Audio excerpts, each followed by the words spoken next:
On this episode of Weird World Explorer, I'm going to visit the famous Maeklong Railway Market.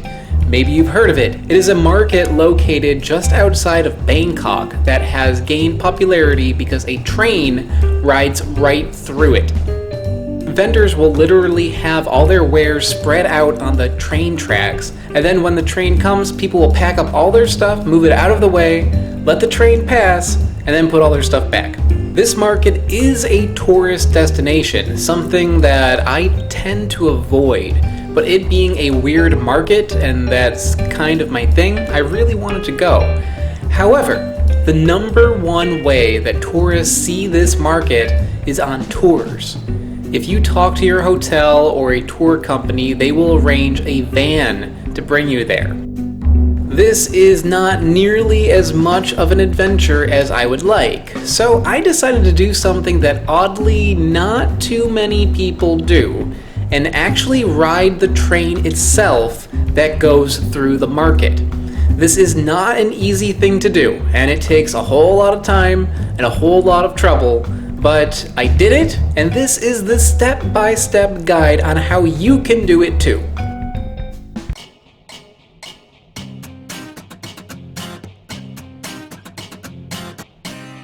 After about an hour of judging the people that were taking the vans at the Victory Monument, I hopped on the metro and took it to the Ye station. I might be pronouncing everything in this wrong, and I apologize. At this station, I got out at exit 1.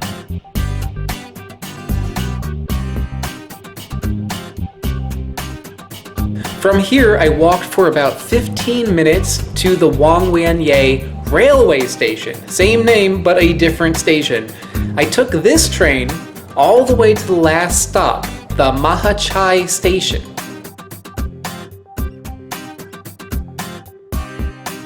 Now, what's fascinating about this station is that it also has a market that the train goes through.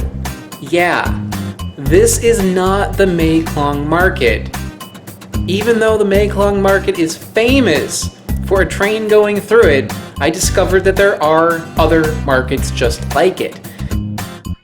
It kind of ruins some of the magic, doesn't it?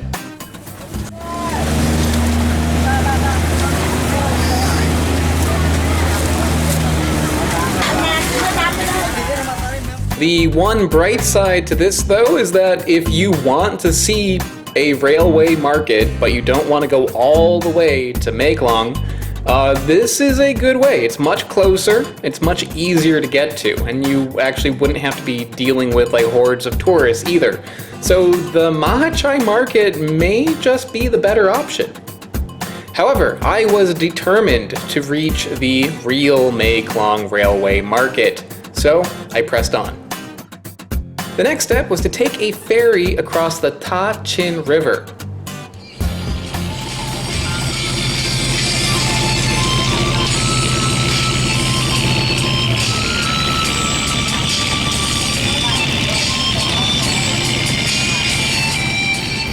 Once you cross, it's only a short walk to the Ban Lam Railway Station, where you can finally get on the train that goes all the way to the Maeklong Market.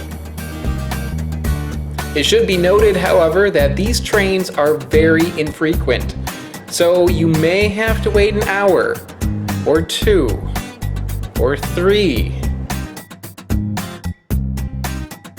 Thankfully, I thought it was worth the wait because the train ride was really nice. You go through the countryside outside of Bangkok, so I really enjoyed it. Once you get to the market, you will know it because there will be legions of tourists filming you as you enter the station. Take a moment to indulge in that look of jealousy and admiration that they give you because they will clearly realize the error that they made by signing up for a tour.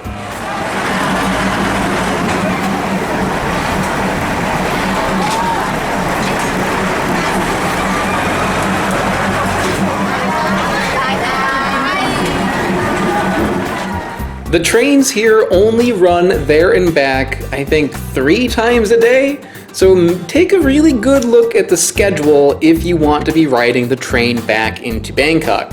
because you might have to wait a while if the train you rode in on leaves without you. If you want some time to explore the market and the surrounding areas, you might need a different way back.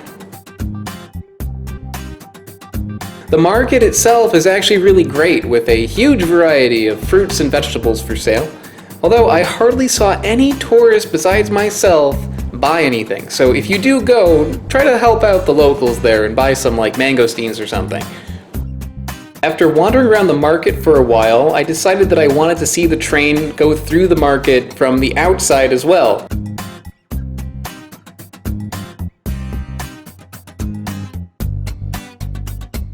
Which meant that I missed the train back and was stranded at the Maeklong Market. But I was not out of options of things to do. What I did is I tracked down a motorcycle taxi and wandered over to a monument dedicated to Chang and Ang. Yeah, the famous conjoined twins are actually from this area. Sadly, the statue was located in the middle of nowhere, and my taxi driver didn't even know that was there. So it might take a little bit of time to find it, but it was a bizarre and interesting thing to find while I was already in the area. From here, I caught another motorcycle taxi to the Ampawa Floating Market. Now there are a ton of floating markets in Thailand, and what's great about this one is that although it's kind of touristy, it's catering towards local tourists, not Western tourists, which means, people are not going to be selling you like pizza and stuff. You get like more of an authentic experience when you go. And the other good thing about this market is that a ton of people go there, so it was not hard to find a minivan from here to go back to the Victory Monument where I started. Does the Maeklong Railway Market live up to the hype? Kind of. But I would say the best part about visiting this market was the journey, not the destination. So if you're thinking of going, definitely consider doing this the hard way.